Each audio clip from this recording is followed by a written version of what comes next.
มันตอนนี้เขากำลังย่างสิไปบึงเพิ่นจกน้อง อยากจะบอกว่าบรรยากาศตอนนี้โคตรคือได้ทุกคนมีแต่ผู้คนดังมากยางมาหางุบหอยคอยกระยักไปงมอยู่หอยค่ะพยานั้นเปื้อของเฮาเดียวดังจากที่จกน้องจูบน้ำออกกะบกไปไล่เติมยังอีกแป๊บหนึ่งคืออาจจะว่าบก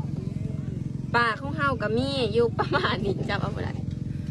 ป้าตัวเหมือนไงนึงประโคน่ะตัวใหญ่ตอนนี้บ่ฮู้ว่าเพิ่นไหนหรือบ่ได้แต่ว่าเฮานี่จะเป็นมือกล่อง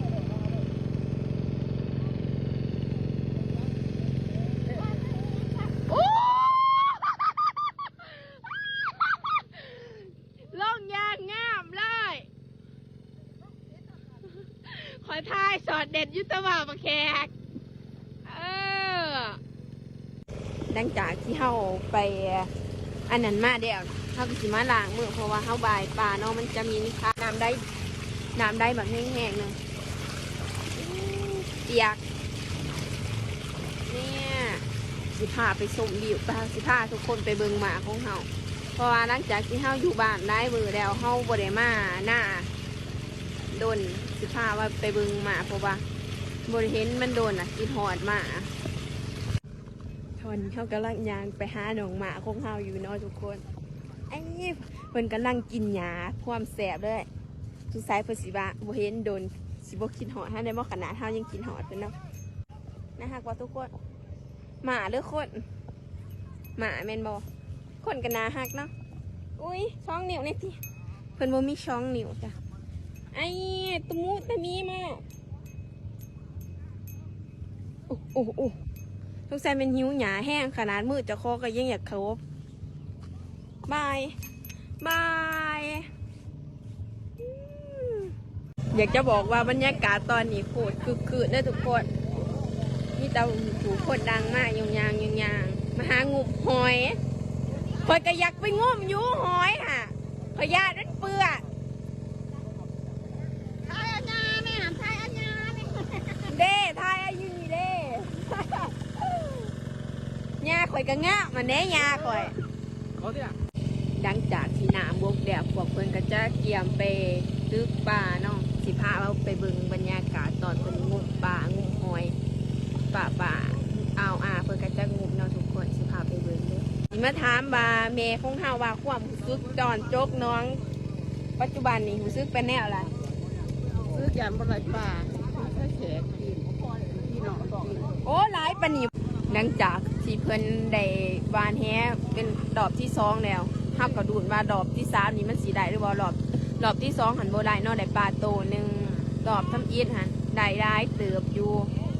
ตอนนี้ครับดังดูดว่าเพิ่นสิวานแฮอีกบ่ถาเบิ่ง50มาอันนึงเพิ่นนะสุอันหนึ่งคนหาปลาของเฮานี่ก็จะเป็นอายของเฮาเองชื่อว่าพี่ทักเพิ่นก็มีเพจ YouTube ก็มีด้วยทุกคนเนาะแต่ว่าเฮาบ่จักซื้อ YouTube เพิ่นเฮาบ่จักเพราะว่าเฮาบ่ได้ถามเพิ่นแบบอยู่น้ำกันอยู่ได้หันแต่ว่าบ่ได้ถามมาอายเพิ่นตั้ง YouTube ซื้อหยังแต่ว่าตอนนี้เพิ่นกำลังสิวานอยู่สู้ๆเด้ออ้ายสู้ๆย่อได้อยู่บ่บัดนี้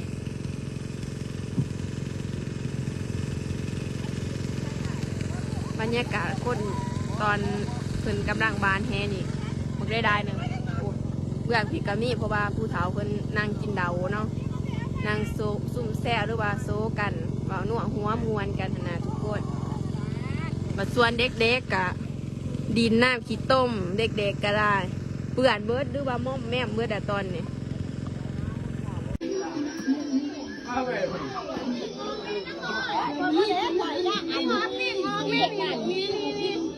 นี่ยังบ่อยากป้าเอียงอ่ะเนี่ยไปโดม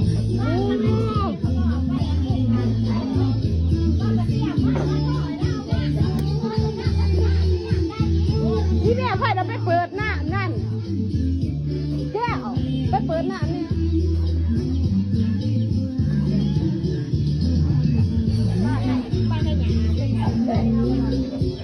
บ่เคยเห็นจะเขือป่าซึกอยู่เลยค่ะบ่เคยได้จะเขือป่าเนี่ย